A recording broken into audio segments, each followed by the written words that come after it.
So this week I thought I'd talk about the very important character of Mary Magdalene, considering it's Easter week and she is so important. And I'm here sat in front of the tabernacle in St. Catherine's Church because I believe that if Mary were alive today, this is where she would probably start her day, not particularly here in St. Catherine's, but in front of the tabernacle, and then she would go out and proclaim the good news of Christ in the way that she is called to. So why is Mary Magdalene such an important character for us as followers of Christ? Well, she is basically the key eyewitness to everything that happens in the last few days of Christ's life. She's there witnessing the crucifixion, and she's there, she sees him being buried and taken down from the cross and buried, and then most importantly, she is the first witness to Jesus' resurrection. She is the apostle to the apostles, because it's Mary who witnesses Jesus being risen and then rushes off to the other disciples, the apostles, to tell them and bring them to Jesus. And so we see that Mary must have had such a close relationship with Jesus. She is the one who stays close to him, who is courageous, who is drawn to the empty tomb. We see that scene from John's Gospel, how confused she must have been. She's weeping at the beginning. She's downhearted, but there's still something there that draws her to the tomb. She wants to be near Jesus. That's why I said she would probably be drawn to the tabernacle, the real presence of Christ in the tabernacle. She went to the only place where she thought she may find her Lord and her friend. And when she got there, there was an empty tomb, so she must have been even more confused and also getting more, her hope was probably being dashed a little bit more. But as we know, it was something familiar that snapped her out of that made her recognize Christ. It's when she heard Jesus say her name. That is when she realized, when the light shone for her, when the penny dropped, that it was Jesus that she was speaking to, and it was Jesus who was speaking to her as well. And then she says, Rabboni, my teacher, my master. She is a great example for us to be drawn to Jesus. And of course, without her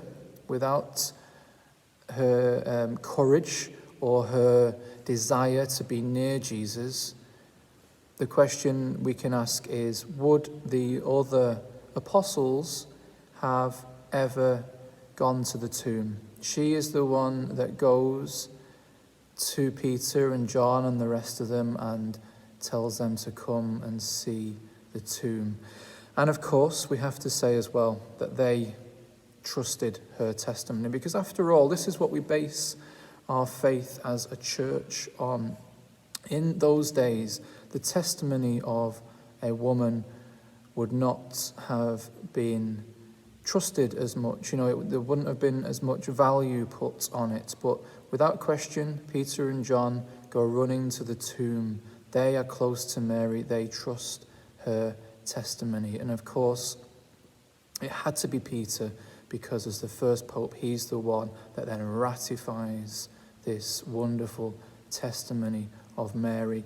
It's a great model of how the church should work now in the present time, that people like Mary, their deep faith, their wonderful relationship with God prompts other people to act and to bear witness to the faith. The Pope, even though he is the one as the principle of unity, the one who ratifies things, as I said, he also listens to other people. He listens to these important people like Mary. She's a wonderful example to us, and it's no accident that she is a woman too, because after all, it's women who have kept the church going. That miracle that in spite of all our human weaknesses, the church is still going strong 2,000 years later. And it was Mary who was the first witness to that resurrection. Now, what else do we know about Mary? Well, first of all, we'll say what she's not, because for centuries she was confused with Mary of Bethany. You know, Mary whose brother Lazarus dies and Jesus raises him. So Mary, Martha's sister Mary. She's not Mary of Bethany, and therefore she's probably not the woman who washes Jesus' feet, anoints Jesus' feet and washes his feet with her hair. And we don't know what Mary's background was. In tradition, she's often been portrayed as a prostitute or someone with a dodgy background, but again, that's confusing her with another character in the Gospels and putting two different characters together. So we can't be sure that that is what Mary was doing before Jesus met her. Our key evidence for Mary, besides her presence at the death and resurrection of Jesus, is found in Luke's Gospel, chapter 8, verses 2 and 3, where it describes the 12 apostles being with Jesus, and then these women as well who were important and who were part of that inner circle of Jesus. And Mary is named there, and she's called Mary Magdalene because we believe that she is from a place called Magdala, which is on the west coast of the Sea of Galilee, so not too far from Capernaum and Tiberias, the key places in Jesus' ministry. And these women are very important in that time. We're told that they supported Jesus and the other apostles out of their resources. Now, we don't know exactly what that means, but once again, it shows how the church works. People like Mary, women like Mary of Magdala, support the church. They keep the church going out of whatever resources they have. We don't know whether that was financial, material, or simply prayer and support and just being with people. That is the model again, once again, right from the beginning. Mary of Magdala, and we've got so many women and people in the centuries that follow who are just like her. And then in that verse, those verses as well, at the beginning of Luke chapter 8, it also says that Mary was cured of 7 demons. So that tells us a little bit maybe about Mary's background.